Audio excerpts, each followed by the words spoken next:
केंद्र सरकार लोकसभा में आज एक विधेयक पेश करने जा रही है। इस विधेयक का मकसद प्रधानमंत्री, राज्यों के मुख्यमंत्रियों या फिर जम्मू कश्मीर समेत केंद्र शासित प्रदेशों के मंत्रियों को गंभीर आपराधिक आरोपों में गिरफ्तार या हिरासत में लिए जाने पर पद से हटाने के लिए एक कानून बनाना है।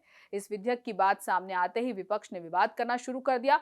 आरोप है कि इससे केंद्र सरकार और तानाशाह बन सकती है। प्रस्तावित प्रावधानों के तहत यदि कोई मंत्री किसी गंभीर अपराध में 5 साल या उससे अधिक की सजा वाले अपराध के आरोप में लगातार 30 दिनों तक जेल में रहता है तो राष्ट्रपति प्रधानमंत्री की सलाह पर उसे पद से हटा देंगे। जिन 3 विधेयकों को लोकसभा में पेश किया जाना है वो संविधान का 130वां संशोधन विधेयक 2025, जम्मू कश्मीर पुनर्गठन संशोधन विधेयक 2025 और केंद्र शासित प्रदेश संशोधन विधेयक 2025 है। सुप्रीम कोर्ट में एडवोकेट अनिल कुमार सिंह कहते हैं कि इस विधेयक में सबसे बड़ा पेच पीएम की सलाह पर है। इस पर कौन विचार करेगा कि पीएम की सलाह सही है या नहीं। पीएम की सलाह सबसे ऊपर रख दी गई है, यानी कि राष्ट्रपति से भी ऊपर। प्रधानमंत्री जिसे जब चाहेंगे हटा देंगे, यानी केंद्र सरकार का मनमानापन बढ़ेगा। एडवोकेट अनिल सिंह के अनुसार इस विधेयक में तानाशाही की ओर एक बड़ा कदम 5 साल वाला प्रावधान भी है। दरअसल भ्रष्टाचार या मनी लॉन्ड्रिंग के मामले में सजा 5 साल से ज्यादा का प्रावधान ही होता है। ऐसे में हर मामले इसके तहत आ जाएगा। बीते कुछ सालों में दिल्ली के पूर्व सीएम अरविंद केजरीवाल, मनीष सिसोदिया, सत्येंद्र जैन समेत देश के कई राज्यों के मंत्री भ्रष्टाचार के कुछ मामलों में जेल में रहे। उन सभी मामलों में 5 साल से ज्यादा का सजा का प्रावधान है। ऐसे में किसी पर कभी भी गाज गिर सकती है। अनिल सिंह बताते हैं कि केंद्र सरकार के हाथ में सीबीआई, ईडी और एनआईए जैसी केंद्रीय जांच एजेंसियां हैं। वो बदले की कार्रवाई में किसी भी विपक्षी पार्टी के सीएम या उसके किसी मंत्री पर आरोप लगाकर जांच के नाम पर हिरासत में रख सकती हैं। ऐसे में जांच के दौरान 30 दिन जेल में रखना कोई बड़ी बात या नई बात नहीं है। ये भी एक बड़ा झोल है।